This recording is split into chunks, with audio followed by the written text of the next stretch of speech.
అందరికీ good morning. ఈరోజు మనం అయితే మేడూరు దగ్గర ఉన్నాం. మేడూరు ఆంజనేయ స్వామి గుడి మరియు వెంకటేశ్వర స్వామి గుడిని దర్శించేటాకైతే వచ్చాము. ఇక్కడ ఆంజనేయ స్వామి కూడా స్వయంగా వెలిసిందే, ఇక్కడ వెంకటేశ్వర స్వామి కూడా స్వయంగా వెలిసిందే.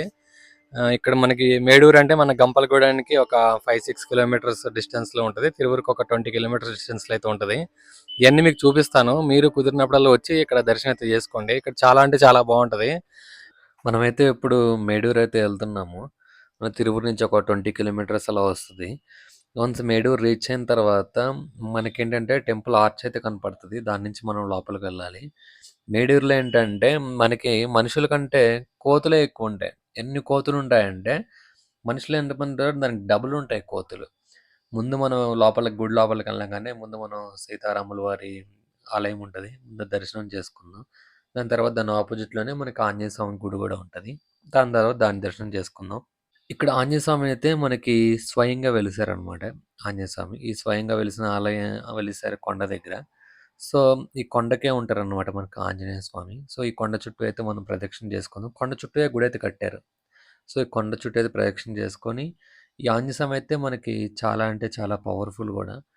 సో ఈ ఆంజనేయ స్వామి గుడి పక్కనే మనకి వెంకటేశ్వర స్వామి దేవాలయం కూడా ఉంటదనమాట. ఇదేంటంటే కొండ పైన ఉంటది వెంకటేశ్వర స్వామి దేవాలయం. ఆంజనేయ స్వామిదేమో కొండ కింద ఉంటది. వెంకటేశ్వర స్వామిదేమో కొండ పైన ఉంటది. మనకిది అప్రాక్స్‌గా 279, 280 స్టెప్స్ అయితే వస్తాయి. కొండ బాగా పైకెక్కారనమాట. ఇప్పుడే అయితే మొత్తం కన్‌స్ట్రక్షన్ ఇప్పుడే నడుస్తుంది.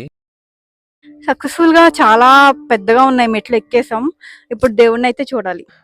పైకైతే ఎక్కేసాం. పైకెక్కంగానే ముందు మనకి గణపతి విగ్రహం ఉంటది. ఆ గణపతినైతే దర్శించుకోండి. ఇంకా గుడైతే కట్టలేదు. అండర్ కన్‌స్ట్రక్షన్‌లో ఉంది.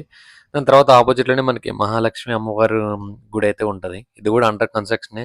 పెద్ద కొండలుండి కొండ కింద గృహలాగుండి, ఆ గృహలో అయితే అమ్మవారి చిన్న విగ్రహం ఉంటది. దాన్ని దర్శించుకోండి. దాని తర్వాత మనకేంటంటే వెంకటేశ్వర స్వామి గుడికెళ్ళే దారిలోనే మనకి మోక్ష మార్గం అనేది ఒకటి ఉంటదనమాట. అంటే 2 కొండల మధ్యలో చిన్న గృహలా ఉంటది. గృహ లోపల నుంచి మనం వెళ్ళాలి. దాన్ని మనం మోక్ష మార్గం అంటున్నాం. ఏదైతే అరుణాచలంలో మనం చిన్నది చూసామో అలాగే సేమ్. దానికంటే కొంచెం పెద్దదే అనుకోండి. అలా మోక్ష మార్గం నుంచి మనం ఎళ్ళంగానే మనకి వెంకటేశ్వర స్వామి దేవాలయం అయితే కనిపిస్తది. ఇదేంటంటే ఇప్పుడే అండర్ కన్‌స్ట్రక్షన్‌లో ఉంది. ఇది కూడా ఇంకా కడతన్నారు. ఇక్కడేంటంటే మనకి వెంకటేశ్వర స్వామి కూర్మ అవతారంలో మనకి దర్శనం అయితే ఇస్తారనమాట. ఇదేంటంటే వెంకటేశ్వర స్వామి స్వయంగా వెలిసిందే. ఇది కూడా కొండ మీద స్వయంగా వెలిసింది. సో, లోపలైతే స్వయంగా వెలిసిన కొండకి వెలిసారు కాబట్టి కూర్మావతారంలో లోపలుంటది. దాని చుట్టూ అయితే గుడైతే కట్టారు ఇది కూడా. మనం లోపలికెళ్ళాము. లోపలికెళ్ళిన తర్వాత ఒక మన కొ దాని చుట్టూ ప్రదక్షిణ చేయటానికి ఒక మనిషికి సరిపడా ప్లేస్ అయితేనే ఉంది. ప్రదక్షిణ చేయటానికైతే. ఒక 3 ప్రదక్షిణలయితే చేశాను. ఫస్ట్ టైం నేను వెంకటేశ్వర స్వామిని ఇలా కూర్మ అవతారంలో చూడటము. ఎక్కడ చూడలేదు. ఎక్కడికెళ్ళినా కానీ గర్భగుడిలోకి వెళ్ళనివ్వరు గదా! ఇదైతే ఇంకా అండర్ కన్‌స్ట్రక్షన్‌లోనే ఉంది గాబట్టి మేమైతే ఈజీగా ఎళ్ళగలిగాము. వెంకటేశ్వర స్వామి గుడి దర్శనం చేసుకున్న తర్వాత మనకి ఎనకమాల మనకి కోనేరులుంటాయనమాట. నాకైతే 3 కోనేరులు కనిపించినియి. అంటే ఒక రెండిట్లో అయితే ఫుల్‌గా వాటర్ అయితే ఉన్నాయి. అంటే ఒక దాంట్లో ఫుల్‌గా ఉన్నాయి. ఒక దాంట్లో హాఫ్ ఉన్నాయి. ఇంకో దాంట్లో అసలు లేవు. అంటే కొండ కింద మనకి గొయ్యిల్లాగా ఉండి దాంట్లో వాటర్ నిలబడినియి. సో, వాటిల్ని ఇక్కడ కోనేరులు అంటున్నారు.